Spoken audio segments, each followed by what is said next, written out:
Hello हां sir. नाही म्हणलं तरी घ्यावंच लागेल आपल्याला. हां व्हिजिट दिली. विजिट दिली म्हणून. घाबरू नका सगळे पत्रकार आहे. तर छत्रपती संभाजीनगरच्या विभागीय आयुक्त कार्यालयासमोर तुम्ही उपोषणासाठी बसले. तुमच्या मागण्या काय प्रमुख?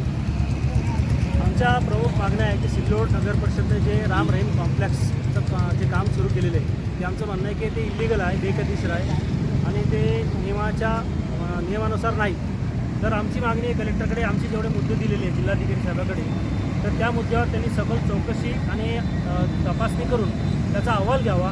अहवाल प्राप्त झाल्यानंतरपर्यंत अहवाल येईपर्यंत या सर्व प्रकरणामध्ये जे गाळ्यांचा लिलाव ते करणार आहे त्या कार्यवाहीवर म्हणजे जी प्रक्रिया आहे त्या प्रक्रियेवर त्यांनी स्थगिती द्यावी.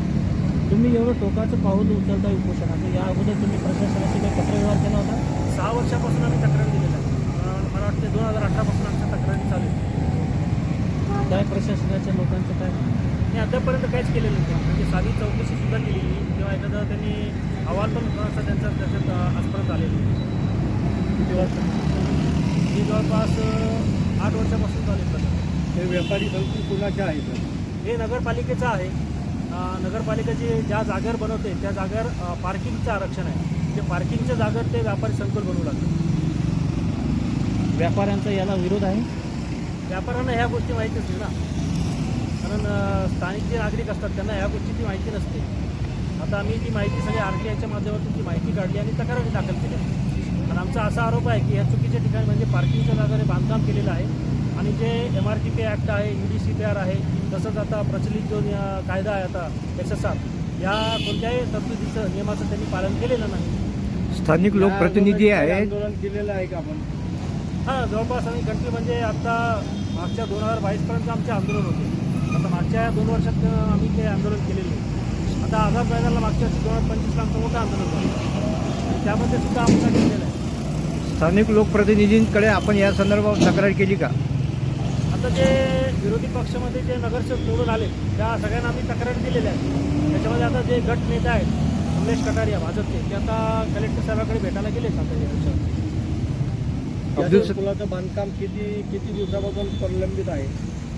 मला वाटतं हे 2015 पासून बांधकाम सुरू आहे याचं आणि अजून बांधकाम सुरूच आहे. ते बुकिंग वगैरे केली का लोकांनी? नाही, लिलाव करायचा त्यांना, लिलाव करू नये म्हणून आम्ही मागणी केलेली की लिलाव थांबवावा. बांधकाम पूर्ण झालं? बांधकाम जवळपास 90% झालं. काही संकुल बांधून तिथून जे प्रशासनामार्फत तिथं लोकांची फसवणूक केली जात आहे असं आपलं म्हणणं आहे का? हो, आमचं असंच म्हणणं ना की जर हे अवैध बांधकाम किंवा हे इलिगल बांधकाम जर त्यांनी लिलाव करून लोकांना जर विक्री केले तर लोकांची फसवणूक होणार आहे. उद्या समजा हे प्रकरण कोर्टात गेलं तर कोर्टामार्फत हे बांधकाम जर तुटलं तर सामान्य नागरिकांचा पैसा पाण्यात जाणार आहे.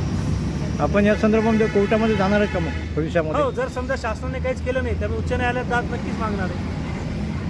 सकाळपासून तुम्ही उपोषणाला बसले, प्रशासनाचे काही लोक तुमच्याकडे चर्चा करण्यासाठी आले होते? आले होते, त्यांनी एक पत्र देऊन गेले. आता त्यांचं असं म्हणणं होतं की आम्ही चौकशी लावलेली आहे आणि चौकशी अहवाल 2-5 दिवसात आम्ही मागवणार आहे, तोपर्यंत उपोषण स्थगित करा. तर मी त्यांना म्हटलं की स्थगिती द्या, आम्ही उठतो.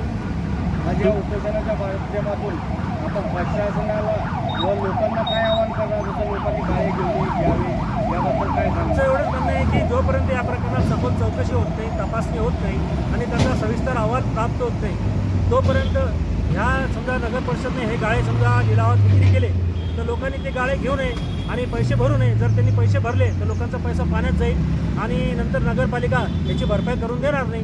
त्यामुळे लोकांनी हे गाळे सध्या त्यांनी घेऊ नये अशी आमची मागणी आहे. सिल्लोडमधील राजकीय सुप्रीमो यांच्यापर्यंत आपण पोहोचलेत का? सुप्रीमो म्हणजे कोण? राजकीय तो खोटा आहे बस. तो एक जमीन चोर आहे साहेब. कशाचा सुप्रीमो तो? लोकांच्या जमिनी डापतो. आता इथं 2 जण बसलेले आहेत, या लोकांची जमीन डापलेली आहे त्यांनी. याची 47 गुंठे जमीन डापली, याची 2.25 एकर डापली. हा जमीन चोर आहे. कशाचा सुप्रीमो तो? निवडून दिलं त्याला. पुढचं पाऊल आम्ही हायकोर्टात दाद मागणार आणि लोकायुक्ताकडे तक्रार दाखल करून दाद मागणार तिथे सुद्धा. आपलं नाव सर?